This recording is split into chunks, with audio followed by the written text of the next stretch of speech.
All right, so we're talking about Transformers Devastation for the PlayStation 3 and PlayStation 4, and why I enjoyed the game so much, and why I wanted to actually platinum the game and get as much out of it as possible. So originally, I didn't know this game existed at all, and I was actually thinking that it was a different game, if that makes sense. So when I was playing War for Cybertron and I was streaming the game, one of the other YouTubers came in, Steve Craig Retro Games, if that sounds familiar.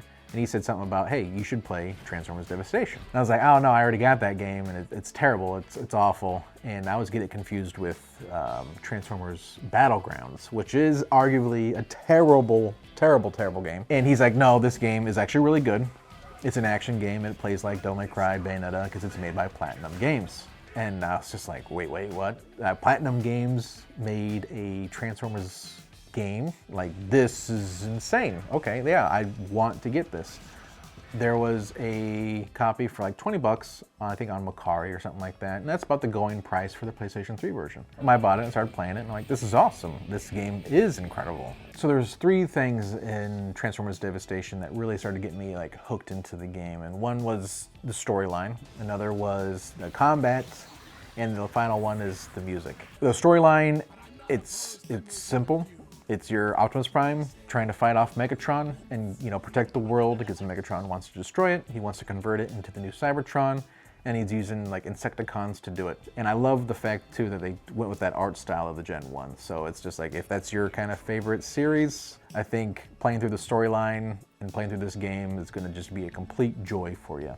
Next would be the combat, and the combat is Devil May Cry, it is Bayonetta, more Bayonetta I would say. You got certain mechanics that are a lot of fun, like when you dodge or parry, you can slow down time like you can in Bayonetta, and that lets you like beat up the bad guy, that kind of stuff. This leads to some really cool combos, but if you're a kind of person that is really bad at timing parries and dodges, I wouldn't worry about it, because there are upgrades you can get for your weapons, and one of them is focus time, where you can increase your time to dodge an attack and it'll give you that slow down ability. But overall, the combat, getting the weapons and getting upgrades and everything just feels so good. There's nothing I can complain about in the combat. It's just awesome. If you love rock, like hardcore rock and metal music, you're probably going to like the soundtrack to this game. I feel like everyone has their own theme that is just over the top and awesome. I feel like they spent all their budget on the combat and the music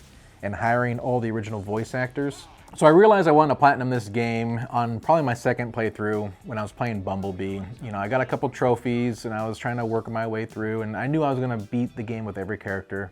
So I started diving more into the game and like started looking at the trophy list and seeing like, what, you know, is this game possible? Can I platinum this game? Do I really want to? I ended up getting a couple trophies from boss fights on the hardest difficulty without taking damage on accident. I was on a roll and I crushed it. And then I really started thinking, okay, maybe I can do this. So to prepare for the platinum, I started like looking up like what I should maybe get, or looking for tactics. And then I started looking into like what are the hardest trophies to get. And one of them is get the SS rank on all chapters in the game on one of the hardest difficulties in the game. You know, it didn't look too bad, but a lot of the guides said like, this is going to make or break you. So I was a little bit worried about that one.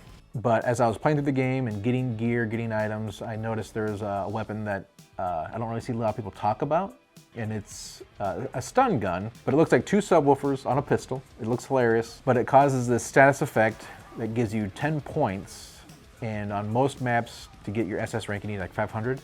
So whenever you stun an enemy, it's like a free 10 points. And it does very low damage, so you can just keep stunning over and over and over again. And what I would do is I combine this with an ability that when you dodge, you can do a reversal. So I would dodge and bring up my gun really quick, and it slows down time, and you can stun the enemy. So reversal is 10 points. Stunning an enemy is 10 points, and then I would bring out that machine gun and I would try to get a headshot, like 1 or 2. And since everything was just so low damage, I could do this over and over and over and over again. So you could almost get basically 20 to 30 points every time you do one of these abilities. And what I would see people do online is they would drive around in their vehicle form and then punch the enemy, right? So they were doing a lot of damage for very few points. And sometimes this would not guarantee them to get an SS rank. If you play it like that and you play it safe, it might be a little bit longer to get through the game, but you're pretty much guaranteed to SS rank every mission. Getting this platinum is what they call it. The trophy is called platinum, even though it's not the real platinum. Getting this fake platinum trophy is actually a lot easier than I think a lot of the guides make it out to be. So I was working my way through on the PlayStation 3. I was really close to getting that platinum. I needed like one more chapter, and that's when I found the copy for the PlayStation 4 at my retro game store. And I knew it was kind of an expensive game, but they had it for $40. And I think at the time it was worth like $60. So I was like, you know what, this is pretty cheap and I might not find it again. And it was complete in box, looked great. So I picked it up. And that's when I realized that the trophy list for the PS3 and the PS4 were different. And I was kind of already on my way with the PS3 to get the platinum. I'm like, you know what, let's get 2 platinums. Might as well, like, because everyone's always talking about how difficult Transformers Devastation is to get a platinum, but if I can do it twice, that's gonna show off like my skills, right? So I stopped playing the PS3 version. I got caught up on the PlayStation 4 version. I got all the trophies, got everything, did everything all over again, but I enjoyed the game so much it didn't feel like a chore at all. I was more excited to like get more playtime out of the game. So when I finally got caught up, I went and played the PlayStation 3 version. I beat the first chapter because I kind of worked my way backwards, chapter 7 to 1, because the later chapters are short, so if I can get those SS ranks, that kind of motivates me to do it on the hardest difficulty, right? I'd recommend anyone to do it that way. Play the final chapters first, get those out of the way, get yourself motivated, and then just beat the first one. So I got the SS rank on PlayStation 3, logged in the PS4 right after I did that, and played through, got SS rank. So my trophies, my platinum trophies are like back to back. And it just feels good. It feels awesome. I know it doesn't like matter to most people, but you know, it's kind of like a reason to play the game more, get more out of the game. And just seeing those trophies back to back, it just kind of gives you that kind of nice sense of accomplishment that you don't get in a lot of games anymore. So I feel like if you like Transformers or you like Platinum games, definitely try to pick this game up and work on the Platinum. You don't have to take it super fast, you don't have to rush through it, and don't get demotivated, that's the big one. But I highly recommend anyone that, especially, I mean, if you're a trophy hunter, you're probably gonna platinum the game.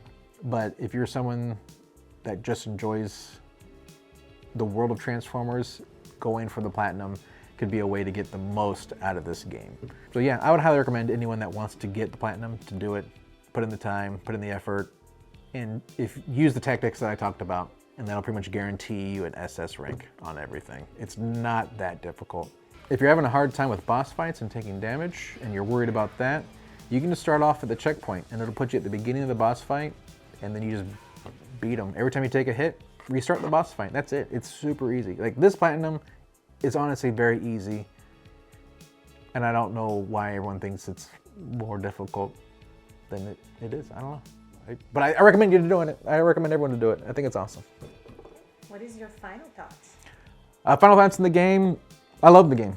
I will probably continue to play it, even though I said, you know, I'm done playing the game. I don't have to play it anymore. But I think it's one of those games that might be like one of those yearly playthroughs because it's so short. If you want to just feel good and have fun, I think Transformers Devastation is a fantastic game to just like, you know, get that Transformers fix.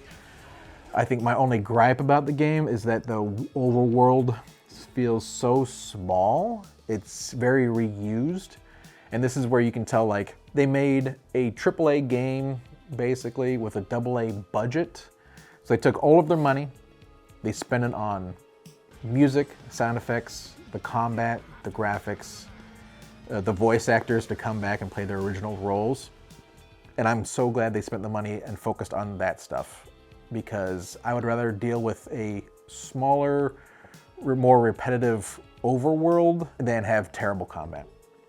Because there's a lot of games that have terrible combat and the overworld is beautiful and exploring is fun, but when you actually have to fight, it sucks. So I think Transformers Devastation is overall fantastic with a few blemishes that don't do anything really to take away from the game.